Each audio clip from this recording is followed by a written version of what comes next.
ತಟವರ್ತಿ Rajalakshmi madam ಅವರು ಹಾಗೂ ತಟವರ್ತಿ Veeraraghava sir ದಂಪತಿಗಳಿಗೆ ಶರಣಾರ್ಥಿಗಳನ್ನು ತಿಳಿಸುತ್ತಾ ಈ ಜೂಮ್ ನಲ್ಲಿ ಭಾಗವಹಿಸಿರುವ ನಿಮ್ಮೆಲ್ಲರಿಗೂ ಶರಣಾರ್ಥಿಗಳು. ನೋಡಿ, ಬಸವಣ್ಣವರು ಯೋಗಿಗಳ ಸಂದೇಶವನ್ನ ಯಾಕೆ ಕೇಳಬೇಕು ಅನ್ನೋದಕ್ಕೆ ಯಾವ ರೀತಿ ಒಂದು ವಚನವನ್ನು ಹೇಳಿದ್ದಾರೆ ಬಸವಣ್ಣವರು. ಮರ ಮರ ಮಂಥನದಿಂದ ಅಗ್ನಿ ಹುಟ್ಟಿ ಆ ಮರವೆಲ್ಲವೂ ಸುಡದಿಪ್ಪುದೇ. ಮಹಾನುಭಾವರ ಸಂಘದಿಂದ ಜ್ಞಾನ ಹುಟ್ಟಿ ಎನ್ನ ಅವಗುಣಗಳೆಲ್ಲವೂ ಸುಡದಿಪ್ಪುದೇ. ಇದು ಕಾರಣ ಮಹಾನುಭಾವರ ತೋರಿಸು ಕೂಡಲ ಸಂಗಮ ದೇವ ಅಂತ ಹೇಳಿದ್ರು ಬಸವಣ್ಣವರು. ಯೋಗಿಗಳು ಅಂದ್ರೆ ಮಹಾನುಭಾವರು ಅಂದ್ರೆ ಮಹಾ ಅನುಭವವನ್ನು ಹೊಂದಿದಂಥವ್ರು. ಬರೇ ಅನುಭವ ಅಲ್ಲ, ಬರೇ ನಮ್ಗೇನೋ ಅನುಭವ ಆಯ್ತು ಅಂತೀವಲ್ವ ಧ್ಯಾನದಲ್ಲಿ, ಆ ತರ ಅನುಭವ ಅಲ್ಲ, ಮಹಾ ಅನುಭವವನ್ನು ಹೊಂದೋರು. ಅಂದ್ರೆ ಅವರು ಎಲ್ಲಾ ವಿಚಾರಗಳನ್ನ ಭಗವಂತನಿಂದ ತಿಳಿದವರು. ಅನುಭವ ಬಸವಣ್ಣವ್ರಲ್ಲಿ ಏನ್ ಹೇಳಿದ್ದಾರೆ ಇಲ್ಲಿ?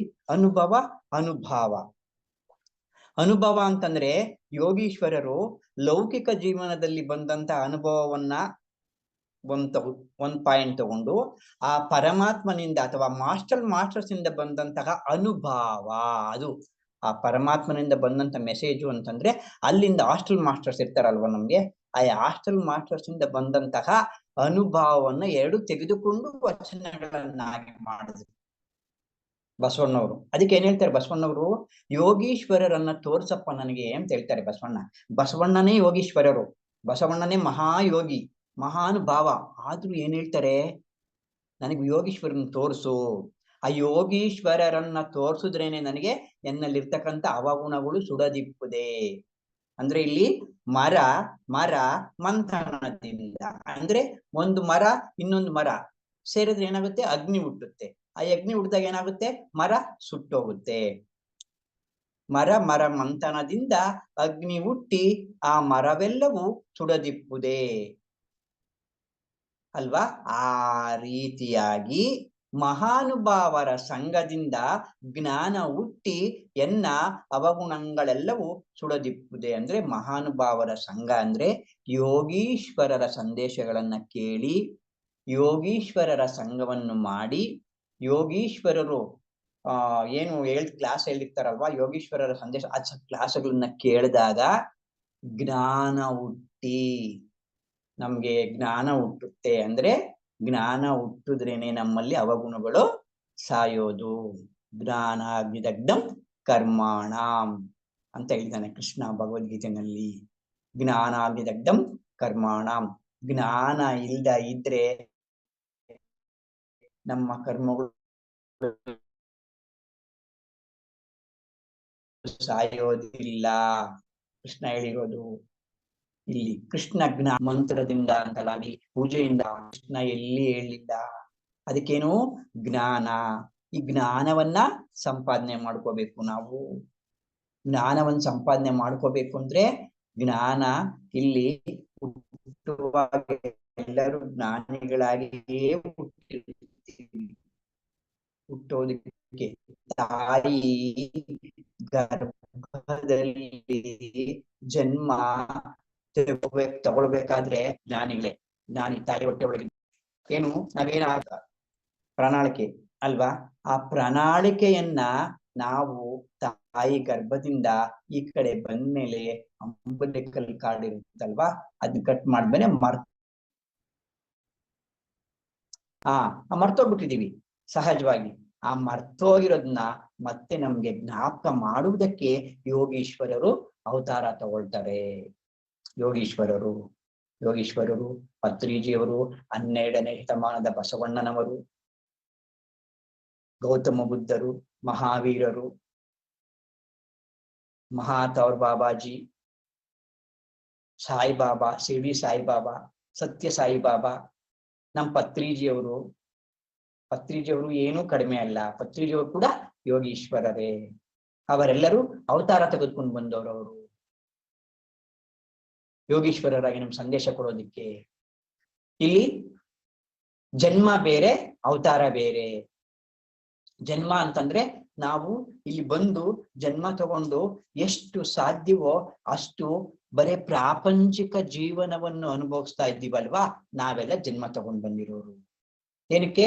ಇಂದಿನ ಜನ್ಮದಲ್ಲಿ ಆಸೆಗಳು ಏನೋ ಆಸೆ ಇರುತ್ತೆ, ಇನ್ನೊಂದೇನೋ ಮಾಡ್ಬೇಕು, ಇನ್ನೊಂದು ಮನೆ ಕಟ್ಬೇಕು, ಇನ್ನೊಂದು ಮದುವೆ ಮಾಡ್ಕೋಬೇಕು, ಹೆಂಡತಿ ಸರಿ ಇಲ್ಲ, ಮಕ್ಳು ಸರಿ ಇಲ್ಲ ಅಂದಾಗ ಅದನ್ನ ಮತ್ತೆ ಆ ಸರಿಯಾಗಿರೋ ಹೆಂಡತಿ ಸಿಕ್ಬೇಕಾದ್ರೆ, ಸರಿಯಾಗಿರೋ ಮಕ್ಳು ಹುಟ್ಟಬೇಕಾದ್ರೆ, ಆ ಭೋಗನ ಅನುಭವಿಸ್ಬೇಕಾದ್ರೆ ಮತ್ತೆ ಜನ್ಮ ತಗೊಂಡ್ಬರ್ತೀವಿ. ನಾವು ಭೋಗ ಅನುಭವಿಸೋದಿಕ್ಕೆ ಜನ್ಮ ತಗೊಳ್ಳೋದು. ಯೋಗಿಗಳು ಹಂಗಲ್ಲ. ಈ ರೀತಿ ಇರ್ತೀವಲ್ವಾ, ನಾವೇನು ಭೋಗ ಅನುಭವಿಸೋದಕ್ಕೆ ಬಂದಿದೀವಿ ಗೊತ್ತಿಲ್ಲ ನಮ್ಗೆ, ಜ್ಞಾನ ಮರ್ತೋಗ್ಬಿಟ್ವಿ ತಾಯಿ ಗರ್ಭದಿಂದ ಬಂದ್ಮೇಲೆ. ಆ ಜ್ಞಾನವನ್ನ ತಿಳಿಸುವುದಕ್ಕೆ, ಅಜ್ಞಾನವನ್ನ ತೊಲಗಿಸಿ ಜ್ಞಾನವನ್ನ ತಿಳಿಸುವುದಕ್ಕೆ ಈ ಭೂಮಿಗೆ ಅವತಾರ ತಗೊಳ್ ಬರ್ತಾರೆ. ಅವ್ರದ್ದು ಅವತಾರ, ನಮ್ದು ಜನ್ಮ. ಮಹಾನುಭಾವದು ಅವತಾರ ತಗೊಂಡ್ಬರ್ತಾರೆ, ಜನ್ಮ ಅಲ್ಲ ಅವ್ರಿಗೆ. ಜನ್ಮ ಅವರು ಸುಖ ಸಂತೋಷಗಳನ್ನ ಅನುಭವಿಸೋದಕ್ಕೆ ಜನ್ಮ ತಗೊಳ್ಳಲ್ಲ. ನೋಡಿ, ಪತ್ರಿಜಿಯವರು ಎಷ್ಟು ಒಂದು 30 ವರ್ಷ ಸತತವಾಗಿ ಸಂಪೂರ್ಣವಾಗಿ ಎಲ್ಲ ಬಿಟ್ಬಿಟ್ರು. ಹೆಂಡತಿ, ಮಕ್ಕಳು, ಸಂಸಾರ, ದುಡ್ಡಿಲ್ಲ ಪತ್ರಿಜಿಯವ್ರ ಹತ್ರ. ನೋಡಿ, ಫಸ್ಟ್ ಏನೋರು ಕೋರ್ಮಂಡಲ್ ಸಿಮೆಂಟ್ ಕೆಲಸ ಮಾಡಕ್ ಹೋಗ್ತಾ ಇದ್ರು, ಅವಾಗ ಹಣ ಕಡಿಮೆ ಸಂಬಳ ಬರ್ತಾ ಇತ್ತು ಅವ್ರಿಗೆ, ಅದರಲ್ಲೇ ಜೀವನ ಮಾಡ್ತಾ ಇದ್ರು ಅವ್ರು. ದುಡ್ಡಿಲ್ಲ. ಅವರು ಎಷ್ಟು ಕಷ್ಟಪಟ್ಟಿದ್ದಾರೆ ಅಂತಂದ್ರೆ, ನಮ್ಗೆ ಈ ಸಂದೇಶವನ್ನ ಈ ಧ್ಯಾನವನ್ನು ಎಲ್ಲರೂ ತಲುಪಿಸ್ಬೇಕು ಅಂದ್ರೆ ಸ್ಟಾರ್ಟಿಂಗ್ ಎಲ್ಲ ಬಹಳ ಕಷ್ಟಪಟ್ಟಿದ್ದಾರೆ. ಬಸ್ಸಲ್ಲಿ ನಿಂತ್ಕೊಂಡು ಬಂದಿದ್ದಾರೆ, ಪುಸ್ತಕ ತಗೊಂಡು ಬಸ್ಸು ದುಡ್ಡಿಲ್ಲ, ಚಾರ್ಜ್ಗೆ ಹೋಗೋದಕ್ಕೆ ಕಾರಿಲ್ಲ, ಬಸ್ಸಲ್ಲಿ ನಿಂತ್ಕೊಂಡು ಬಂದಿದ್ದಾರೆ. ಟ್ರೈನ್ ನಲ್ಲಿ ಟಾಯ್ಲೆಟ್ ಹತ್ರ ನಿಂತ್ಕೊಂಡು ಬಂದು ಅವರು ಜರ್ನಿ ಮಾಡಿದ್ದಾರೆ. ಜರ್ನಿ ಮಾಡಿ ಕಷ್ಟಪಟ್ಟು ನಮ್ಗೆ ಈ ಜ್ಞಾನವನ್ನು ಕೊಡೋದಕ್ಕೆ ಬಂದಿದ್ದಾರೆ. ಮತ್ತೆ ಅಲ್ಲಿ ಪತ್ರಿಜಿಯವರು ಒಂದ್ಸಾರಿ ಟ್ರೈನಲ್ಲಿ ಬರ್ತಾ ಇದ್ರಂತೆ. ಪತ್ರಿಜಿಯವರು ಟ್ರೈನಲ್ಲಿ ಬರುವಾಗ ಟೀ ಕುಡಿಬೇಕು ಅನಿಸ್ತಂತವ್ರು ಪತ್ರಿಜಿಯವ್ರಿಗೆ. ಆ ಟೀ ಕುಡಿಯಕ್ಕೂ ದುಡ್ಡಿಲ್ವಂತ ಅವ್ರ ಹತ್ರ. ಸುಮ್ನೆ ಅವ್ರು ಯಾರು ಎದುರುಗಡೆ ಟೀ ಕುಡಿ ಸುಮ್ನೆ ನೋಡ್ತಾ ಇದ್ದಾರೆ ಅಂತ ಹೇಳಿ, ನಾನು ಟೀ ಕುಡಿಬೇಕಾಗಿತ್ತೆ ಅಂತ ಅಷ್ಟು ಪತ್ರಿಜಿಯವರು ಕಷ್ಟಪಟ್ಟು ಅವಾಗ ಅವ್ರು ಯಾರೋ ಇಟ್ಕೊಂಡು ನೋಡಿ ಹೆಂಗಿರುತ್ತೆ ಸಂಕಲ್ಪ ಇದ್ದಾಗ ಒಳ್ಳೇದ್ ಮಾಡ್ಬೇಕು ಅಂತ ಅವ್ರಿಗೆ ಅವ್ರು ಯಾರೋ ಅವ್ರಿಗೊಂದು ಟೀ ಕೊಡ್ರಿ ಅಂದ್ರು. ಎಲ್ಲ ಪತ್ರಿಜಿಯವ್ರ ಅನುಭವ ಇದು.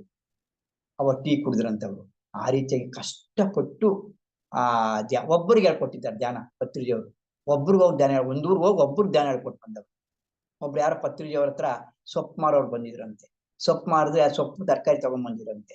ಅವರು ಇಷ್ಟು 100 ರೂಪಾಯಿ ಆಗುತ್ತೆ ಅಂದ್ರೆ, ಮತ್ತೆ ಇದೆಲ್ಲ ತಗೊಂತೀನಿ, ನೀನ್ ಧ್ಯಾನ ಮಾಡ್ತೀಯಾ ಅಂದ್ರಂತೆ. ಅದೆಲ್ಲ ತಗೊಂಡು ಧ್ಯಾನ, ಆ ರೀತಿಯಾಗಿ ಧ್ಯಾನವನ್ನ ನಮ್ಗೆ ಸಂದೇಶವನ್ನ ಯೋಗಿಗಳು ನಮ್ಗೆ ಹಂಚಿದ್ದಾರೆ ಪತ್ರಿಜಿಯವರು. ಆ ಮಾರ್ಗದಲ್ಲಿ ಇದ್ದೀವಿ ಅಂದ್ರೆ ನಮ್ಮಂತ ಪುಣ್ಯವಂತರು, ನಮ್ಮಂತ ಭಾಗ್ಯವಂತರು ಇನ್ಯಾರು ಇಲ್ಲ. ನೋಡಿ, ಇಲ್ಲಿ ಯಾರಿವಾಗ 15 ಜನ ಇಲ್ಲಿ ಭಾಗವಹಿಸಿದೀರಾ, 4 ಗಂಟೆಯಿಂದ 6 ಗಂಟೆವರೆಗೂ ಧ್ಯಾನ ಮಾಡಿದೀರಾ. ಬಹಳ ವಿನಯ್, ಬಹಳ ಒಳ್ಳೆ ಕೆಲಸ ಮಾಡ್ತಿದ್ದಾರೆ. ವಿನಯ್ ಕೂಡ ಧನ್ಯವಾದಗಳು. ಯಾಕಂದ್ರೆ ನೋಡಿ, 15 ಜನನೇ ಆಗ್ಲಿ ನೋಡಿ, 4 ಗಂಟೆಯಿಂದ 6 ಗಂಟೆವರೆಗೂ ಧ್ಯಾನ ಅಷ್ಟು ಸುಲಭ ಅಲ್ಲ ಅದು. 4 ಗಂಟೆಯಿಂದ 6 ಗಂಟೆವರೆಗೂ ಧ್ಯಾನ ಮಾಡೋದು ಅಂತಂದ್ರೆ ಅಲ್ವಾ? ಈ ರೀತಿಯಾಗಿ ಭಾಗ್ಯವಂತರು ನಾವು. ಪತ್ರಿಜಿಯವರ ದಾರಿಲಿ ಇರ್ತಕ್ಕಂಥವ್ರು, ಪತ್ರಿಜಿಯವರ ಮಾರ್ಗದಲ್ಲಿ ಇರ್ತಕ್ಕಂಥವ್ರು. ನಮ್ಮಂತ ಪುಣ್ಯವಂತರು ಯಾರು ಇಲ್ಲ. ಸುಲಭವಾಗಿ ಹೇಳ್ಕೊಟ್ರು ಪತ್ರಿಜಿಯವ್ರ ಧ್ಯಾನವನ್ನ, ಸಂದೇಶ ಕೊಟ್ಟರು ಯೋಗಿಗಳು. ಅದೇ ಯೋಗೀಶ್ವರ ಸಂದೇಶ ಏನು, ಸರಳವಾಗಿ ಮಾಡಪ್ಪ, ಆನಾಪಾನ ಸತಿ ಧ್ಯಾನ ಏನು ಕಷ್ಟ ಅಲ್ಲ, ಸುಲಭವಾಗಿ ಮಾಡು. ಮತ್ತೆ ಹಿಂದೆ ಎಲ್ಲ ಬಹಳ ಕಷ್ಟಪಡಬೇಕಾಗಿತ್ತು. ಧ್ಯಾನವನ್ನು ಸಂಪಾದನೆ ಮಾಡ್ಕೋಬೇಕಾದ್ರೆ, ಜ್ಞಾನವನ್ನು ಸಂಪಾದನೆ ಮಾಡ್ಕೋಬೇಕಾದ್ರೆ ಗುರುಕುಲಕ್ಕೆ ಹೋಗ್ಬೇಕಾಗಿತ್ತು, ಅಲ್ಲಿ ಪಾಠ ಕಲಿಬೇಕಾಗಿತ್ತು, ವರ್ಷಾನುಗಟ್ಟಲೆ ತಪಸ್ ಮಾಡ್ಬೇಕಾಗಿತ್ತು. ವಿಶ್ವಾಮಿತ್ರರೇ 3000 ವರ್ಷ 4000 ವರ್ಷ ತಪಸ್ ಮಾಡಿದ್ರು. ವಸಿಷ್ಠರು ಬೇಕಾದಷ್ಟು ಬಂದು ವೇದವ್ಯಾಸರು ವೇದಗಳನ್ನು ರಚನೆ ಮಾಡ್ಬೇಕು ಅಂದ್ರೆ 200 ವರ್ಷ ತಪಸ್ ಮಾಡಿದ್ರು. ಆ ರೀತಿ ತಪಸ್ ಮಾಡ್ಬೇಕಾಗಿತ್ತು. ಆ ತಪಸ್ಸನ್ನೆಲ್ಲವನ್ನ ಸರಳೀಕರಿಸಿ, ಸಿಂಪ್ಲಿಫೈ ಮಾಡಿ ಪತ್ರಿಜಿಯವರು ಆನಾಪಾನ ಸತಿ ಸರಿಯಾಗಿ ಕೂತ್ಕೋಬೇಕು, ಹೇಗಾದ್ರೂ ಕೂತ್ಕೊಂಡು ಸರಳವಾಗಿ ಕೂತ್ಕೊಂಡು ಸರಳವಾದ ದಿವಸ ಗಮನಿಸು ಅಂತ ಹೇಳಿದ್ರು ಅಲ್ವಾ? ನೋಡಿ, ಎಷ್ಟು ಸಿಂಪಲ್ ಆಗಿ ಹೇಳ್ಕೊಟ್ರು ಪತ್ರಿಜಿಯವರು ಧ್ಯಾನ ಮಾಡೋದನ್ನ ಅಲ್ವಾ? ಎಷ್ಟೋ ಜನ ಮುಕ್ತಿ ಹೊಂದಿದ್ದಾರೆ. ಎಷ್ಟು ಪೂರ್ತಿ ಸಂಪೂರ್ಣವಾಗಿ ಬದಲಾವಣೆ ಆಗದ ಇದ್ರು ಬದಲಾವಣೆಯ ಆಗುವ ಹಂತದಲ್ಲಿದ್ದಾರೆ. ಸಂಪೂರ್ಣವಾಗಿ ಬದಲಾವಣೆ ಆಗಿದ್ದಾರೆ ಅಂತ ನಾನು ಹೇಳಲ್ಲ ಅಲ್ವಾ? ಆದಿಲಿದ್ದಾರೆ. ಹೋಗ್ತಾ ಹೋಗ್ತಾ ಹೋಗ್ತಾ ಹೋಗ್ತಾ ಹೋಗ್ತಾ ಅಟ್ಲೀಸ್ಟ್ ಈ ಜನ್ಮದಲ್ಲಿ ಏನಾದ್ರೂ ಈ ಆದಿಯಲ್ಲಿದ್ದು ಧ್ಯಾನ ಮಾಡಿ ಶರೀರ ಬಿಟ್ರೆ ಮುಂದಿನ ಜನ್ಮಕ್ಕೆ ಇನ್ನು ಒಳ್ಳೊಳ್ಳೆ ಯೋಗಿಗಳ ಮನೇಲಿ ಹುಡ್ತಾರೆ. ಅಥವಾ ಅವ್ರು ಏನು ಅನ್ಕೊಂಡಿರ್ತಾರೆ, ನನ್ಗೇನ್ ಸಾಲದು ಅನ್ಕೊಂಡಿರ್ತಾರೆ, ಇವಾಗ ಸಂಪೂರ್ಣವಾಗಿ ಧ್ಯಾನದಲ್ಲಿ ತೊಡಗಿರೋ ಬಿಟ್ರೆ ಮತ್ತೆ ಅವರು ಅಂತ ಶ್ರೀಮಂತರ ಮನೇಲಿ ಜನ್ಮ ತಗೊಂತಾರೆ, ಅಥವಾ ಯೋಗಿಗಳ ಮನೇಲಿ ಜನ್ಮ ತಗೊಂತಾರೆ, ಅನುಕೂಲಕರವಾದಂತಹ ಮನೆಗಳ ಜನ್ಮ ತಗೊಂತಾರೆ ಅಲ್ವಾ? ಅದಕ್ಕೆ ಪತ್ರಿಜಿಯವರು ಯಾಕೆ ಈ ಜನ್ಮದಲ್ಲಿ ಯಾಕೆ ಬಂದ್ರು ಪತ್ರಿಜಿಯವರು ಅಂದ್ರೆ, ಪತ್ರಿಜಿಯವರು ಇದಕ್ಕೆ 3 ಜನ್ಮಗಳ ಹಿಂದೆ ಒರಿಸ್ಸಾದಲ್ಲಿ, ಹೈದರಾಬಾದಲ್ಲಿ, ಅಮೆರಿಕದಲ್ಲಿ ಮೂರು ಯೋಗಿಗಳ ಜನ್ಮ ತಗೊಂಡ್ಬಂದಿದ್ದಾರೆ ಅವರು.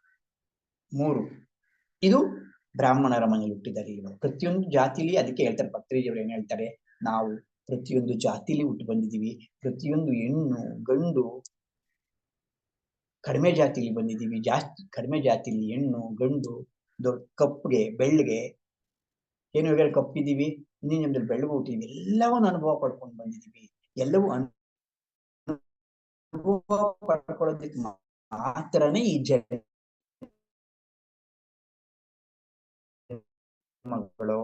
ಅನುಭವ ಪಡ್ಕೊಂಡು ಅದನ್ನೆಲ್ಲ ಪಾಠ ಕಲಿಯೋದಕ್ಕೆ ಬಂದು ಅರ್ಥ ಮಾಡ್ಕೊಂಡು ಇದು ಶರೀರ ಏನು, ಶರೀರ ಅಲ್ಲ ಆತ್ಮ, ಆತ್ಮ ಭಾವನೆಯಿಂದ ಹೇಳ್ಬೇಕು. ಅದಕ್ಕೆ ಇಲ್ಲಿ ಇವತ್ತು ಸ್ವಾಮಿ ರಾಮತೀರ್ಥರ ಒಂದು ಸಂದೇಶವನ್ನು ಕೇಳೋಣ. ಅವ್ರೇನ್ ಹೇಳಿದ್ದಾರೆ ಅಂದ್ರೆ, ಯೋಗೀಶ್ವರರ ಸಂದೇಶಗಳನ್ನ ಕೇಳ್ತಾ ಕೇಳ್ತಾ ಮನನ ಮಾಡ್ಕೋಬೇಕು. ಮನನ, ಶ್ರವಣ, ಮನನ,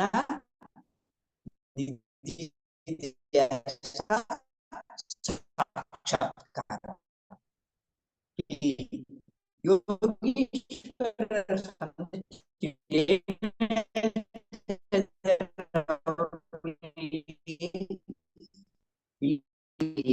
ನಾವು ನಮ್ ಯೋಗೀಶ್ವರರು ಹೇಳ್ತಾರೆ ಅದನ್ನ ಕೇಳ್ತಾ ಮನನ ಮಾಡ್, ಇದ್ರಲ್ಲಿ ಪರಿಣಿತರಾಗ್ತೀವಿ, ಪ್ರಶಂಸೆ ಮಾಡ್ತಾರೆ. ಯಾವುದೇ ಒಂದು ದರ್ಶನ ಆಗೋದು, ಲೌಕಿಕವಾಗಿ ಅರ್ಥ ಆಗೋದು ಒಂದಿರುತ್ತೆ, ಆಧ್ಯಾತ್ಮಿಕವಾಗಿ ಅರ್ಥ ಆಗೋದು ಒಂದಿರುತ್ತೆ ಒಳಗಡೆಯಲ್ಲಿ. ಅದನ್ನ ಅರ್ಥ ಮಾಡ್ಕೋಬೇಕು. ಒಳ ಅರ್ಥ ತಿಳ್ಕೊಂಡ್ರೆ ಬುದ್ಧಿ ವಿಕಸನ ಆಗುತ್ತೆ. ಇಲ್ಲಿ ರಾಮತೀರ್ಥ ಹೇಳಿದ್ರು, ಬುದ್ಧಿ ವಿಕಸನ ಆಗದೆ ಇದ್ರೆ ನಮಗೆ ಏನೂ ಅರ್ಥ ಆಗಲ್ಲ, ಏನೂ ಪ್ರಯೋಜನ ಇಲ್ಲ. ನೆನ್ನೆ ರಾಜಲಕ್ಷ್ಮಿ ಹೇಳಿದ್ದಾರೆ, ವೈರಾಗ್ಯ ವಿವೇಕ. ವಿವೇಕ ಅಂದ್ರೆ ಬುದ್ಧಿ ವಿಕಸನ, ಬುದ್ಧಿ ವಿಕಾಸ ಆಗ್ಬೇಕು. ಮತ್ತೆ ಏನೋ ಬಂದ್ವಿ, ನಾವು ಧ್ಯಾನ ಮಾಡಿದ್ವಿ, ಕಾಲಕ್ಷೇಪಕ್ಕೋಸ್ಕರ ಕ್ಲಾಸ್ ಕೇಳಿದ್ವಿ, ಏನು ಪ್ರಯೋಜನ ಇಲ್ಲ, ಏನು ಪ್ರಯೋಜನ ಇಲ್ಲ ಅಲ್ವಾ? ಇಲ್ಲಿ ಕಾಲಕ್ಷೇಪಕ್ಕೋಸ್ಕರ ಕ್ಲಾಸ್ ಕೇಳಿದ್ರೆ ಧ್ಯಾನ ಮಾಡೋರ್ಗು ಧ್ಯಾನ ಮಾಡ್ದಂಗಿರೋರ್ಗು ಏನು ಪ್ರಯೋಜನ ಇಲ್ಲ, ಏನು ವ್ಯತ್ಯಾಸ ಇಲ್ಲ. ನೋಡಿ, ಯಾರು ಧ್ಯಾನ ಮಾಡಿ ಆಚರಣೆ ಮಾಡ್ತಾರೆ, ಆಚರಣೆ ಮಾಡಿದ್ರೇನೆ ಪ್ರಯೋಜನ. ಆಚರಣೆ ಮಾಡ್ತಾ ಇದ್ರೆ ಏನು ಪ್ರಯೋಜನ ಇಲ್ಲ, ಅವ್ರಿಗೂ ನಮ್ಗೂ ಏನು ವ್ಯತ್ಯಾಸ ಇಲ್ಲ. ಅದಕ್ಕೆ ಪತ್ರಿಜಿನವರು ಆಚರಣೆ ಮಾಡ್ಬೇಕು, ಆಚರಣೆಗೆ ತಂದ್ಕೋಬೇಕು ಅಂತ ಏನ್ ಹೇಳ್ತಾರೆ ಇಲ್ಲಿ ನೋಡಿ. ನಾವು ಇಲ್ಲಿ ಆಚರಣೆಗೆ ತಂದ್ಕೊಂಡು ಮಾಸ್ಟರ್ ಆಗಿ ಊರ್ಧ್ವಲೋಕ ವಾಸಿಗಳಾಗಿ ಅಲ್ವಾ, ಊರ್ಧ್ವಲೋಕ ವಾಸಿಗಳಾಗಿದ್ರೆ ಏನ್ ಮಾಡ್ತೀವಿ ಗೊತ್ತಾ, ಅಲ್ಲಿ ಜನಾಲೋಕದಲ್ಲಿರೋರ್ಗೆ ಕೌನ್ಸಿಲಿಂಗ್ ಮಾಡ್ತೀವಿ ನಾವು, ಅಷ್ಟು ಪದವಿ ಪಡ್ಕೊಂತೀವಿ ನಾವು ಆಚರಣೆ ಮಾಡಿದಾಗ. ಕೆಳಗಡೆ ಭೂಲೋಕ, ಭುವರ್ಲೋಕ, ಸುವರ್ಲೋಕ, ಜನಾಲೋಕ, ಮಹಾಲೋಕ, ತಪೋಲೋಕ, ಸತ್ಯಲೋಕ. ಜನಾಲೋಕ ಮಧ್ಯದ ಲೋಕ. ಇದು ಏನು ಜಾಸ್ತಿ ತುಂಬಾ ಧ್ಯಾನ ಸಾಧನೆ ಮಾಡಿರೋರು ಜನಾಲೋಕದಿಂದ ಮೇಲೆ ಇರ್ತಾರೆ. ಧ್ಯಾನ ಸಾಧನೆ ಮಾಡ್ದಂಗಿರೋರು ಬರೇ ಪುಣ್ಯ ಮತ್ತೆ ಬರೇ ಪುಣ್ಯ ಪಾಪಗಳು ಮಾಡಿರೋರು ಕೆಳಗಡೆ ಇರ್ತಾರೆ. ಇವ್ರಿಗೆಲ್ಲ ಕೌನ್ಸಿಲಿಂಗ್ ಮಾಡ್ತಾರೆ ಮಾಸ್ಟರ್ಸ್. ಯಾರು ಸಂಪೂರ್ಣವಾಗಿ ಪರಿಣಿತವಾಗಿ ಊರ್ಧ್ವಲೋಕವಾಸಿಗಳು. ಅದಕ್ಕೆ ಇಲ್ಲಿ ಅದಕ್ಕೆ ಏನ್ ಮಾಡ್ಬೇಕು ನಾವು ಇಲ್ಲಿ ಮತ್ತೆ ಕೌನ್ಸಿಲಿಂಗ್ ಮಾಡ್ತಕ್ಕಂತ ಒಂದು ಶಕ್ತಿ ಬರ್ಬೇಕು ಅಂದ್ರೆ ನಾವಿಲ್ಲಿ ಭೂಮಿ ಮೇಲೇನೆ ಬಂದು ಕಲಿಬೇಕು. ಭೂಮಿ ಮೇಲೆ ಕಲಿದಿದ್ರೆ ಮತ್ತೆ ಬರ್ತಾ ಇರ್ಬೇಕು, ಹೋಗ್ತಾ ಇರ್ಬೇಕು, ಬರ್ತಾ ಇರ್ಬೇಕು, ಹೋಗ್ತಾ ಇರ್ಬೇಕು. ಭೂಮಿ ಮೇಲೇನೆ ಕಲಿತು ಹೋಗ್ಬೇಕು ನಾವು. ಅದಕ್ಕೆ ಭೂಲೋಕ ಒಂದು ಪಾಠ ಶಾಲೆ, ಭೂಲೋಕ ಒಂದು ಪಾಠಶಾಲೆ. ನಾವು ಇಲ್ಲಿ ಭೂಲೋಕಕ್ಕೆ ಬಂದಿರುವ ಕಲಿಯುವ ವಿದ್ಯಾರ್ಥಿಗಳೇ ವಿನಃ ಸಂಪೂರ್ಣವಾಗಿ ಕಲಿತಿರುವ ಪಂಡಿತರಾಗ್ಲಿ ಯೋಗೀಶ್ವರರಲ್ಲ. ಕಲಿಯಕ್ ಬಂದಿದೀವಿ, ಇನ್ನು ನಾವು ಕಲಿತಾ ಇದ್ದೀವಿ, ಕಲಿಸುವ ವಿದ್ಯಾರ್ಥಿಗಳು. ಮೆಟ್ಲು ಇನ್ನು ಆಧ್ಯಾತ್ಮಕ್ಕೆ 1,00,000 ಇದೆ ಮೆಟ್ಲು, 1,00,000 ಮೆಟ್ಲಿದೆ. ಇನ್ನು ಮೊದಲನೇ ಮೆಟ್ಲು ಹತ್ತಿದೀವಿ ನಾವು ಅಲ್ವಾ? ಆ ರೀತಿಯಾಗಿ ಇಲ್ಲಿ ಕಲಿಯಕ್ ಮತ್ತೆ ಅಲ್ಲಿಗೆ ಬರ್ಬೇಕು. ನೋಡಿ, ಇವಾಗ ಏನಾದ್ರು ನಾವು ಮತ್ತೆ ಊರ್ಧ್ವಲೋಕಕ್ಕೆ ಹೋಗ್ಲಿಲ್ಲ ಅಂದ್ರೆ ಮತ್ತೆ ಅಲ್ಲಿ ಹೋಗ್ಬೇಕು, ಭುವರ್ಲೋಕಕ್ಕೆ ಹೋಗ್ಬೇಕು. ಪಾಪ ಮಾಡಿದ್ರೆ ಭುವರ್ಲೋಕದಿಂದ ಜನಲೋಕಕ್ಕೆ ಹೋಗ್ಬೇಕು, ಜನಲೋಕದಿಂದ ಮೇಲೆ ಹೋಗ್ಬೇಕು, ಅಲ್ಲಿ ಮತ್ತೆ ಬರ್ಬೇಕು, ಮತ್ತೆ ಬರ್ಬೇಕು, ಕಲಿಬೇಕು, ಹೋಗ್ಬೇಕು, ಬರಿಬೇಕು, ಹೋಗ್ಬೇಕು. ಪುನರ್ಜನ್ಮ ಮತ್ತೆ ಪುನರ್ಜನ್ಮ ಬೆಳೀತಾ ಇದ್ರೆ ಏನ್ ಪ್ರಯೋಜನ ಅಲ್ವಾ? ಈ ಪುನರ್ಜನ್ಮ ಇಲ್ದ ಇದ್ರೆ ಭೂಲೋಕಕ್ಕೆ ಬರೋ ಅವಶ್ಯಕತೆ ಇಲ್ಲ. ಅವರವರು ಎಷ್ಟು ಸಾಧನೆ ಮಾಡಿದರೆ ಆ ಲೋಕದಲ್ಲಿ ಇರ್ತಾರೆ. ಇಲ್ಲಿ ಸಂಪೂರ್ಣವಾಗಿ ನಾವು ಭೂಲೋಕಕ್ಕೆ ಬರುವ ಅವಶ್ಯಕತೆ ಇಲ್ಲ ಅಂತ ಅಂದ್ರೆ ಎಲ್ಲಿ ಸೇರ್ಕೋಬೇಕು ನಾವು? ಸತ್ಯಲೋಕ ಸೇರ್ಬೇಕು. ಅಲ್ವಾ? ಮತ್ತೆ ಸತ್ಯಲೋಕ ಸೇರೋದನ್ನ ಬಿಟ್ಟು ಇಲ್ಲಿ ನಾವೇನ್ ಮಾಡ್ತಾ ಇದ್ದೀವಿ? ಬಂದಿದೀವಿ, ಇಲ್ಲಿ ಭೂಲೋಕಕ್ಕೆ ಬಂದಿದೀವಿ, ಪಾಠ ಕಲಿಯಕ್ ಬಂದಿದೀವಿ ಅಂತ ಗೊತ್ತಾಗ್ದಲೇನೆ ಬರೇ ಹೆಂಡ್ತಿ, ಮಕ್ಕಳು, ಸಂಸಾರ ಚೆನ್ನಾಗಿರ್ಲಿ ಆಯ್ತು. ಹೆಂಡತಿ ಆಯ್ತು, ಮಕ್ಕಳಾಯ್ತು, ಮಾಡು, ಅದು ಕರ್ತವ್ಯ. ಹೆಂಡತಿ ಜೊತೆ ಸಂಸಾರ ಮಾಡ್ಬೇಕು, ಮಕ್ಕಳನ್ನ ಸಾಕ್ಬೇಕು, ಅವ್ರಿಗೊಂದು ಉದ್ಯೋಗ ಬರೋವರೆಗೂ ನೋಡ್ಕೋಬೇಕು, ಅದು ಓಕೆ, ಜವಾಬ್ದಾರಿ. ಯಾಕಂದ್ರೆ ಇಲ್ಲಿ ಬಂದಿದೀವಿ, ಅವ್ರದ್ದು ನಮ್ದೇನೋ ಡಿಸೈನ್ ಇದೆ, ಅವ್ರು ಬಂದಿದ್ದಾರೆ, ಅದಾಯ್ತು. ಅದಾದ್ಮೇಲೆ ಅಷ್ಟಕ್ಕೆ ಸುಮ್ಮನೆ ಇರಲ್ಲ ನಾವು. ಮೊಮ್ಮಕ್ಕಳು ಚೆನ್ನಾಗಿರ್ಲಿ ಅಂತ ಜೀವನ ಪರ್ಯಂತ ಕಷ್ಟ ಪಡ್ತಾನೇ ಇರ್ತೀವಿ ನಾವು. ನಮ್ಮ ಜೀವನವೆಲ್ಲವನ್ನ ಬರೀ ಅವ್ರಿಗೋಸ್ಕರನೇ ಕಷ್ಟ ಪಡ್ತಾ ಇರ್ತೀವಿ, ಚೆನ್ನಾಗಿರ್ಲಿ ಅಂತೇಳಿ. ಬಂದ್ ಕೆಲ್ಸ ಮರ್ತೋಗ್ಬಿಟ್ಟಿದೀವಿ ಅಲ್ವಾ? ಯಾಕೆ ಯಾಕೆ? ಅವರು ಆತ್ಮ, ನಾವು ಆತ್ಮ. ಅವರು ಏನೋ ಒಂದು ಪ್ರಣಾಳಿಕೆ ಹಾಕೊಂಡ್ ಬಂದಿದ್ದಾರೆ, ಅವ್ರು ಕಲಿಯೋದಕ್ಕೆ. ನಾವು ಏನೋ ಒಂದು ಪ್ರಣಾಳಿಕೆ ಹಾಕೊಂಡ್ ಬಂದಿದ್ದಾರೆ. ಅವರ ಪ್ರಣಾಳಿಕೆ ಅವ್ರದ್ದು, ನಮ್ಮ ಪ್ರಣಾಳಿಕೆ ನಮ್ದು. ಅವ್ರನ್ನ ನಾವು ಬದಲಾಯಿಸಕ್ಕಾಗಲ್ಲ, ಅವ್ರ ಜೀವನ ವೃದ್ಧಿ ಮಾಡಕ್ಕಾಗಲ್ಲ ನಾವು, ಅವ್ರ ವ್ಯಾಪಾರ ವೃದ್ಧಿ ಮಾಡಕ್ಕಾಗಲ್ಲ ನಾವು, ಅವ್ರ ಕೆಲಸ ಕೊಡ್ಸಕ್ಕಾಗಲ್ಲ ನಾವು. ಅವರು ಸ್ವಯಂ ಪ್ರಯತ್ನದಿಂದ ಮಾಡ್ಬೇಕು, ಅವರ ಪ್ರಯತ್ನದಿಂದ ಮಾಡ್ಬೇಕು ಅಲ್ವಾ? ನನ್ನ ಪ್ರಣಾಳಿಕೆ ಪೂರ್ತಿ ಮಾಡ್ಕೊಳ್ಳೋದು ನನ್ನ ಜವಾಬ್ದಾರಿ, ಅವ್ರ ಪ್ರಣಾಳಿಕೆ ಪೂರ್ತಿ ಮಾಡ್ಕೊಳ್ಳೋದು ಅವ್ರ ಜವಾಬ್ದಾರಿ. ಅವ್ರ ಜವಾಬ್ದಾರಿ ಬರೋವರ್ಗುನು ನಮ್ದು, ಆಮೇಲೆ ಬಿಟ್ಬಿಡ್ಬೇಕು. ಪತ್ರಿಕೆ ಹೇಳ್ತಾರೆ, ಅವ್ರ ಜವಾಬ್ದಾರಿ ಬಂದು ಬಿಟ್ಬಿಡು ಅಲ್ವಾ? ಒಬ್ಬ ಮಗ ವಿದ್ಯಾರ್ಥಿಯನ್ನು ಓದ್ಬೇಕು, ಓದಿಸೋವರೆಗೂ, ಕೆಲ್ಸಕ್ಕೆ ಹೋಗೋವರೆಗೂ ಅವ್ರ ಜವಾಬ್ದಾರಿ. ಮದ್ವೆ ಆಗ್ಲಿ, ಇನ್ನೊಂದಾಗ್ಲಿ, ಮತ್ತೊಂದಾಗ್ಲಿ, ಅದು ನಾವು ಮಾಡೋದಲ್ಲ, ನಮ್ಮ ಕೈಯಲ್ಲಿರೋದಲ್ಲ, ಅದು ನಮ್ಮ ಪ್ರಯತ್ನ ಮಾತ್ರ ಅಷ್ಟೇನೆ. ಅದಕ್ಕೆ ಏನ್ ಹೇಳ್ತಾರೆ ಪತ್ರಿಜಿಯವರು? ಮಕ್ಕಳನ್ನ ಓದಿಸಿ ಕೆಲಸ ಕಲ್ಸೋವರೆಗೂ ನಿನ್ ಜವಾಬ್ದಾರಿ, ಆಮೇಲೆ ಆಧ್ಯಾತ್ಮಕ್ಕೆ ಬಂದ್ಬಿಡು ಅಂತ ಹೇಳ್ತಾರೆ ಪತ್ರಿಜಿಯವರು. ಅದನ್ನೇ ಯೋಗ ಇವರು ರಾಮತೀರ್ಥರು ಹೇಳ್ತಾ ಇದ್ದಾರೆ, ಅದು ನಿನ್ ಜವಾಬ್ದಾರಿ ಅಷ್ಟೇ, ಅದು ಅಲ್ಲೇವರೆಗೂ. ಇವಾಗ ಅವ್ರ ಹೋಮ್ವರ್ಕ್ ಅವರೇ ಮಾಡ್ಬೇಕು ಅಲ್ವಾ? ನಾವು ಮಾಡಕ್ಕಾಗುತ್ತಾ? ಅವ್ರ ಹೋಮ್ವರ್ಕ್ ನಾವು ಮಾಡಕ್ಕಾಗುತ್ತಾ? ಮತ್ತೆ ಅವ್ರು ಏನ್ ಪಾಠ ಕಲಿಬೇಕು, ಏನ್ ಕರ್ಮಗಳನ್ನ ಅನುಭವಿಸ್ಬೇಕು, ಅವ್ರು ಅನುಭವಿಸ್ತಾರೆ ಅಲ್ವಾ? ಮತ್ತೆ ಅದನ್ನ ಬಿಟ್ಟು ಅವ್ನ ವ್ಯಾಪಾರ ಸರಿ ಇಲ್ಲ, ಅವ್ನ ಉದ್ಯೋಗ ಸರಿ ಇಲ್ಲ, ನೀನ್ ಹಂಗ್ ಮಾಡು, ನೀನ್ ಹಿಂಗ್ ಮಾಡು, ನೀನ್ ಸರಿಯಾಗಿ ಮಾಡ್ತಾ ಇಲ್ಲ ಅಂತ ಬರೇ ಅವ್ರಿಗೋಸ್ಕರನೇ ಯೋಚನೆ ಜೀವನ ಪರ್ಯಂತ ನೀನ್ ದುಡಿತಾ ಇದ್ರೆ ಮತ್ತೆ ಅವನು ಅಯ್ಯೋ ಇವ್ ಏನ್ ಕುತ್ಕೊಳಕ್ ಆಗಲ್ವಾ, ಏನ್ ಹೇಳಿ ಗದ್ರತರ ಇಲ್ವೋ ದೊಡ್ಡವ್ರನ್ನ ಐಸ್ನ ಕುತ್ಕೊಂಡು ನಂಗೆಲ್ಲ ಗೊತ್ತಿದೆ, ನೀನೇನು ಹಂಗ್ ಸುಮ್ನಿರಲ್ಲ. ನಾವು ಹೇಳ್ತಾನೆ ಇರ್ತೀವಿ, ವಯಸ್ಸಾದ್ರೂ ಹೇಳ್ತಾನೆ ಇರ್ತೀವಿ. ಅಯ್ಯೋ ಹೊಲ್ದತ್ರಕ್ ಹೋಗಿದ್ದ, ದನ ಕಟ್ಟಾಕಿದ್ದ, ವ್ಯಾಪಾರ ಏನಾಯ್ತು, ಎಷ್ಟು ಆಯ್ತು ದುಡ್ಡು, ಎಷ್ಟು ಕರೆಕ್ಷನ್ ಆಯ್ತು ಇವತ್ತು, ಎಷ್ಟು ಖರ್ಚಾಯ್ತು, ನಮ್ಗೆ ಇದು ಬೇಡ, ನಮ್ಗೆ ಅವಶ್ಯಕತೆ ಇಲ್ಲ. ಅವ್ನಿಗೂ ಆಲೋಚನೆ ಶಕ್ತಿ ನೋಡಿ. ರೆಕ್ಕೆಗಳೇನು, ಪಕ್ಷಿಗಳು ಏನ್ ಮಾಡ್ತವೆ? ಆಹಾರ ತಂದು ಅವು ಬಾಯಲ್ಲಿ ಇಡ್ತಾವವು ಅಲ್ವಾ? ಮತ್ತೆ ಪಕ್ಷಿಗಳು ಆ ರೆಕ್ಕೆ ಬರೋವರೆಗೂ ಆಹಾರ ತಗೊಂಡ್ಬರ್ತಾರೆ, ಆ ಬಾಯಲ್ಲಿ ಇಡ್ತವೆ, ಸಾಕ್ತವೆ. ರೆಕ್ಕೆ ಬಂದ್ಮೇಲೆ ಆ ತೂದಿನಲ್ಲಿ ಕುಕ್ಕಿ ಕಳಿಸ್ತವೆ, ಹೋಗು ನಿಮ್ಮ ಆಹಾರ ನೀವು ಸಂಪಾದನೆ ಮಾಡ್ಕೊಂಡು ಹೋಗ್ರಿ ಅಂತ ಹೇಳ್ತಾರೆ.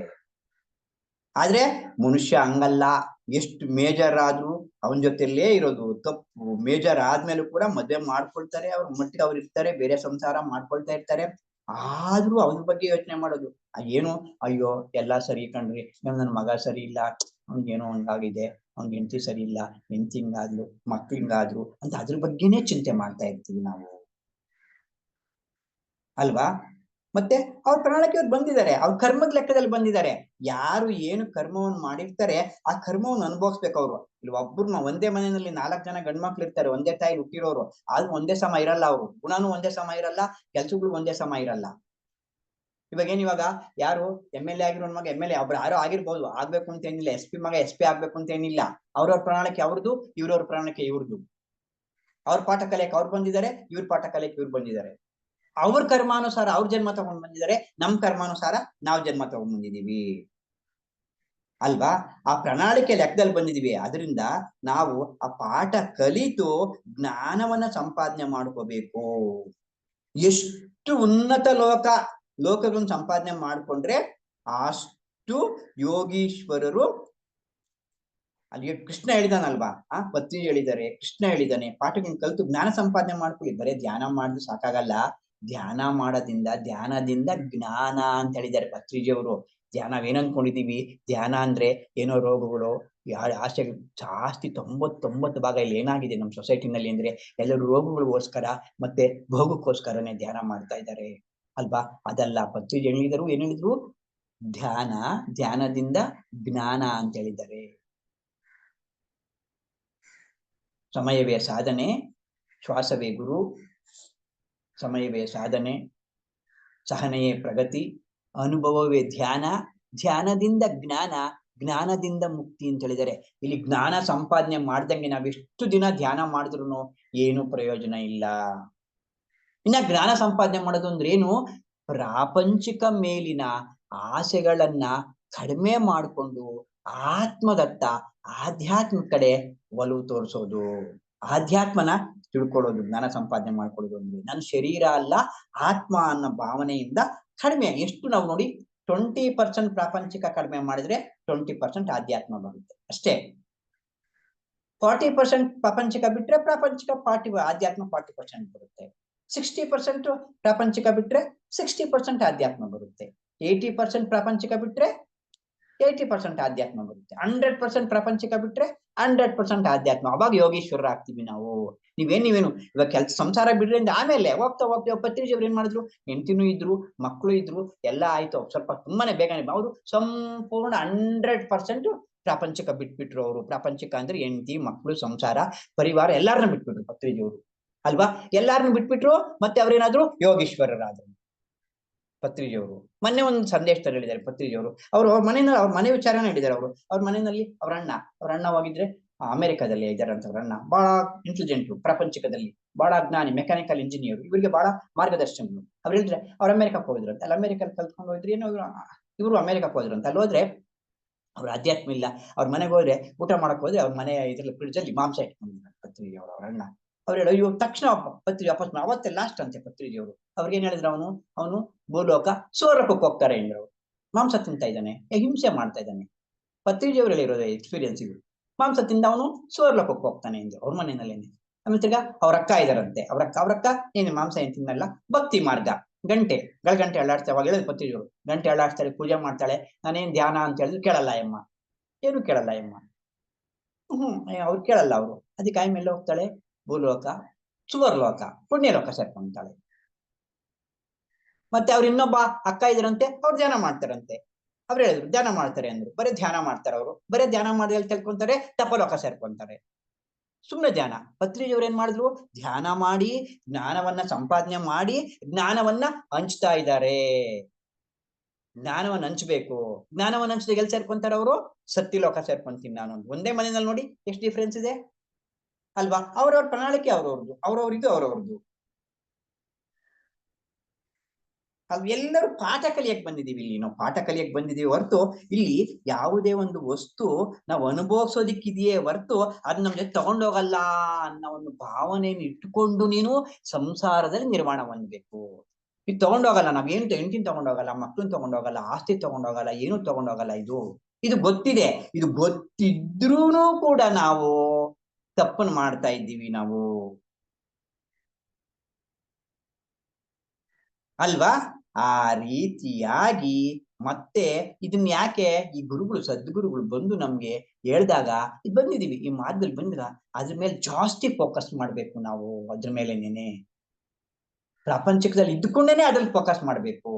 ಆಗ ಏನಾಗುತ್ತೆ, ಅದ್ರ ಮೇಲೇನೆ ಫೋಕಸ್ ಮಾಡ್ತಾ ಮಾಡ್ತಾ ಮಾಡ್ತಾ ಮಾಡ್ತಾ ಹೋದ್ರೆ ಪ್ರಾಪಂಚಿಕ ಕಡಿಮೆ ಆಗ್ತಾ ಇರುತ್ತೆ, ಕಡಿಮೆ ಆಗ್ತಾ ಇರುತ್ತೆ, ಕಡಿಮೆ ಆಗ್ತಾ ಇರುತ್ತೆ. ಪತ್ರಿಜಿ ನೋಡಿರಿ, ಒಂದು ಎಕ್ಸಾಂಪಲ್ ಕೊಡ್ತೀನಿ. ನಮ್ಮ ತಟವರ್ತಿ ಅವರೇನೋ ಒಂದು ಎಕ್ಸಾಂಪಲ್ ಏನ್ ಹೇಳಿದ್ರು ಅಂದ್ರೆ, ಅವ್ರ ಮಗನ ಮದ್ವೆಗೆ, ಮೊಮ್ಮಗಳ ಮದ್ವೆಗೆ 75 ಲಕ್ಷ ಏನೋ ಎಂಗೇಜ್ಮೆಂಟ್ ಖರ್ಚು ಮಾಡಿದ್ರಂತೆ. ಕರೆದ್ರಂತೆ ತಟವರ್ತಿ ಅವ್ರು ಹೋಗ್ಲಿಲ್ಲ.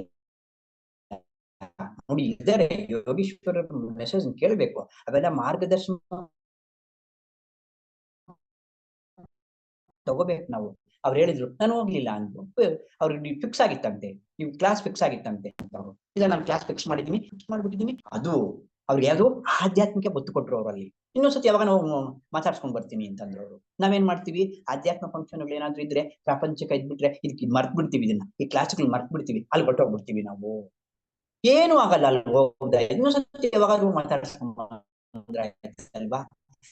ಇದು ಬುದ್ಧಿ ವಿಕಸನ ಅಂತಂದ್ರೆ. ಇದಕ್ಕೆ ಒತ್ತು ಕೊಡಬೇಕು ನಾವು. ಅದಕ್ಕೆ ಮಾಡಿದ್ರಂತ ಮಗ ಎಂಗೇಜ್ಮೆಂಟ್ ಮಾಡ್ಬೇಕಾದ್ರೆ ಎಲ್ಲೋ ಚೆನ್ನೈನಲ್ಲೆಲ್ಲ ಮಾಡಿದ್ರು. ಇವರು ಆ 78 ಲಕ್ಷ ಖರ್ಚು ಮಾಡಿ AC ಹಾಕಿದ್ದಾರೆ. ನಾನು ಹೋಗಿದ್ದೆ ನೋಡಿ, ನಂದು ಆಧ್ಯಾತ್ಮಿಕವಾಗಿ ಹಣ ರೆಡಿ ಮಾಡ್ತಾ ಇದಾರಲ್ಲ ಅವರು ಅಲ್ವಾ. ಇದಕ್ಕೆ ಬಂದಿರೋದು ನಾವು ಯೋಗೀಶ್ವರರಾಗಬೇಕು. ನಾವು ಪ್ರತಿಯೊಬ್ಬರನ್ನ ಯೋಗಿಗಳನ್ನಾಗಿ ಮಾಡ್ಬೇಕು. ಪತ್ರಿಜಿ ಹೇಳಿದ್ರು, ಏನ್ ಹೇಳಿದ್ರು, ಪ್ರತಿಯೊಬ್ರು ಯೋಗಿಗಳಾಗ್ಬೇಕು, ಪ್ರತಿಯೊಬ್ರು ಧ್ಯಾನಿಗಳಾಗ್ಬೇಕು. ಅದಕ್ಕೆ ಏನ್ ಹೇಳ್ತಿದ್ರು ಅವರು, ಪತ್ರಿಜಿ ಏನ್ ಹೇಳ್ತಾ ಇದ್ರು, my dear God's. My dear God's ಅಂದ್ರೇನು, ನೀವೆಲ್ಲರೂ ಅಂದ್ರೆ my dear God's, my dear friends, my dear masters ಅಂತ ಯಾಕೆ ಹೇಳ್ತಾ ಇದ್ರು ಪತ್ರಿಜಿ ಅವರು ಅಂದ್ರೆ, ಮೈ ಡಿಯರ್ ಗಾಡ್ಸ್ ಅಂದ್ರೆ ಏನ್ ಗೊತ್ತಾ, ಅಲ್ಲಿಗೆ ಎಲ್ಲರಲ್ಲಿ ಪರಮಾತ್ಮ ಇದ್ದಾನೆ, ನಿನ್ನಲ್ಲಿ ದೇವ್ರಿದ್ದಾನೆ, ದೇವಸ್ಥಾನಕ್ಕೆ ಹೋಗೋ ಅವಶ್ಯಕತೆ ಇಲ್ಲ, ನೀನೇ ದೇವ್ರಯ್ಯ ಅಂತ ಹೇಳೋದಕ್ಕೆ ಅವಾಗ ಒತ್ತಿ ಹೇಳ್ತಾ ಇದ್ದಿದ್ದು. ನೀನ್ ಇನ್ನು ಮೂರ್ತಿ ಪೂಜೆಗೆ ಹೋಗ್ತಾ ಇದೀಯ ಅಂದ್ರೆ ನಿನ್ಗೇನು ಅರ್ಥ ಆಗಿಲ್ಲ. ಮತ್ತೆ my dear masters, my dear masters ಅಂದ್ರೆ ನೀನು ಬರೇ ಧ್ಯಾನಿಯಾಗಿ ಇರ್ಬೇಡ, ನೀನು ಕೂಡ ಒಬ್ಬ ಮಾಸ್ಟರ್ ಆಗಿ ಬೆಳಿಬೇಕು. 18 ಸೂತ್ರಗಳಿದ್ದು ಒಂದಿದೆ, ನೀನು ಕೂಡ ಮಾಸ್ಟರ್ ಆಗಿ ಬೆಳಿಬೇಕು. ಇದ್ರ ಅರ್ಥ my dear God's and my dear friends. My dear friends ಅಂದ್ರೆ ಏನು, ಫ್ರೆಂಡ್ಸ್ ಅಂದ್ರೆ ನಿನ್ ಹೆಂಡತಿ ಸಹಚಾರಿ, ಅದು ಸಹಚಾರಿ ಆತ್ಮ, ಮಗ ಸಹಚಾರಿ ಆತ್ಮ, ಸ್ನೇಹಿತರು ಅವ್ರ ಪಾಠ ಅವ್ರು ಕಲಿಯಕ್ ಬಂದವ್ರು, ಅವ್ರ ಸ್ನೇಹಿತರಯ್ಯ ಅವರು. ಅವ್ರ ಪಾಠ ಅವ್ರು ಕಲಿಯಕ್ ಬಂದವ್ರು, ನಿನ್ ಪಾಠ ನೀನ್ ಕಲಿಯಕ್ ಬಂದ ಸ್ನೇಹಿತರಾಗಿ ನೋಡೋರ್ನ ಅವ್ರ ಮ್ಯಾಲಕ್ ಅಧಿಕಾರ ತೋರಿಸ್ತೀಯ ನೀನು, ಅವ್ರ ಹಂಗೆ ಇರ್ಬೇಕು ಹಿಂಗೆ ಇರ್ಬೇಕು ಅಂತ ಯಾಕೆ ಅವ್ರಿಗೆ ಒತ್ತು ಕೊಡ್ತೀಯ ನೀನು. ಸಹಚರರು ಅವರು, ಫ್ರೆಂಡ್ಸು. ಅದಕ್ಕೆ ಹೇಳಿರೋದು ಅವ್ರು ಮೈ ಡಿಯರ್ ಫ್ರೆಂಡ್ಸ್ ಅಂತ. ಸಹಚರಾತ್ಮಗಳು ಅವೆಲ್ಲನೂ. ಅವ್ರಿದು ಅವ್ರದ್ದು, ಅವ್ರ ಪಾಠ ಅವ್ರದ್ದು, ನಮ್ ಪಾಠ ನಮ್ದು ಅಲ್ವಾ. ಈ ರೀತಿಯಾಗಿ ಇವರು ರಾಮತೀರ್ಥ ಹೇಳ್ತಾರೆ, ನಾವು ಏನು ಆತ್ಮ ಶರೀರ ಅಲ್ಲ, ಆತ್ಮ ಅನ್ನೋ ಭಾವನೆ ಮತ್ತೆ ಮತ್ತೆ ಮತ್ತೆ ಮತ್ತೆ ಮತ್ತೆ ಮತ್ತೆ ಮತ್ತೆ ಮತ್ತೆ ಜ್ಞಾಪಕ ಮಾಡ್ಕೋಬೇಕು. ಅಂದ್ರೆ ಇಲ್ಲಿ ನೋಡಿ, ಇಲ್ಲಿ ಯಾರು ಹೆಂಡತಿನೂ ಅಲ್ಲ, ಗಂಡನೂ ಅಲ್ಲ, ಮಕ್ಕಳು ಅಲ್ಲ, ಸಹಚರ ಆತ್ಮಗಳು ಅಂತ ಹೇಳಿ ಎಲ್ಲರೂ ಸಹಚರರೇ ಅವರು ಅಲ್ವಾ.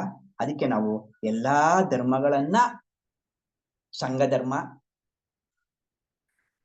ಅಲ್ವಾ, ಆತ್ಮಧರ್ಮ, ಸಂಘ ಧರ್ಮ ಆತ್ಮಧರ್ಮ ಎರಡನ್ನೂ ಮಾಡ್ಬೇಕು. ಸಂಘದಲ್ಲಿ ಇದ್ಕೊಂಡೇನೆ ಆತ್ಮಧರ್ಮ. ಸಂಘ ಅಂದ್ರೆ ಪರಿವಾರ, ಪರಿವಾರದಲ್ಲಿ ಇದ್ಕೊಂಡೇನೆ ಆತ್ಮ, ಶರೀರ ಅಲ್ಲ ಆತ್ಮ ಅನ್ನೋ ಭಾವನೆ ಇಟ್ಕೊಂಡು ಆಧ್ಯಾತ್ಮವನ್ನು ಮಾಡ್ಬೇಕು. ಪತ್ರಿಜಿಯವರು ಕೂಡ ಪರಿವಾರದಲ್ಲಿ ಇದ್ಕೊಂಡೇ ಮಾಡಿದ್ರಲ್ವಾ, ಜೊತೆಲಿ ಇದ್ಕೊಂಡೇ ಮಾಡಿದ್ರಲ್ವಾ ಪತ್ರಿಜಿಯವರು. ಆಮೇಲೆ ಇವೆಲ್ಲ ಹೆಂಗ್ ಗೊತ್ತಾಗುತ್ತೆ ನಮ್ಗೆ ಅಂದ್ರೆ, ನಾವು ಬೆಳೀತಾ ಬೆಳೀತಾ ಬೆಳೀತಾ ಬೆಳೀತಾ ಹೆಚ್ಚು ಹೆಚ್ಚು ಒಂದು ಹಂತಕ್ಕೆ ಹೋದ್ಮೇಲೆ ಗೊತ್ತಾಗುತ್ತೆ. ಇದಕ್ಕೆ ಮುಖ್ಯವಾಗಿ ಏನೇ ಕ್ಲಾಸ್ ಹೇಳಿದ್ರು, ಯಾರೇ ಏನ್ ಹೇಳಿದ್ರು ಒಂದೇ ಪಾಯಿಂಟ್ ಕ್ಲಾಸ್ ಹೇಳಿದ್ರು. ಇಲ್ಲಿ ಮುಖ್ಯವಾಗಿ ಕೂಡ ಉದ್ದೇಶಕ್ಕಂತ ಪ್ರತಿಯೊಬ್ಬ ಮಾಸ್ಟರ್ ಕೂಡ ಉದ್ದೇಶ ಏನು ಅಂದ್ರೆ, ತೀವ್ರವಾದ ಧ್ಯಾನ ಸಾಧನೆ ಮಾಡ್ಬೇಕು. ತೀವ್ರವಾದ ಧ್ಯಾನ ಸಾಧನೆ ಅಂದ್ರೆ ತೀವ್ರವಾದ ಧ್ಯಾನ ಸಾಧನೆ, ಸಾಧನೆ ಸಾಧನೆ ಸಾಧನೆ ಸಾಧನೆ, ಗಂಟೆಗಳು ದಿನಗಳು ತಿಂಗಳು ವರ್ಷಗಳು ಸಾಧನೆ ಮಾಡ್ಬೇಕು. ಮತ್ತೆ ಕಠಿಣವಾದ ಆಹಾರ ನಿಯಮಗಳನ್ನ ಪರಿಪಾಲನೆ ಮಾಡ್ಬೇಕು. ಆಹಾರ ನಿಯಮಗಳು ಬಹಳ ಮುಖ್ಯ. ಮತ್ತೆ ನನಗೆ ಅವಕಾಶ ಮಾಡಿಕೊಟ್ಟಂತಹ ನಮ್ಮ ವಿನಯ್ಗೆ ಮತ್ತೆ ಎಲ್ಲಾ ಶರಣರಿಗೂ ನನ್ನ ಶರಣಾರ್ಥಿಗಳು. Thank you Vinay, thank you very much.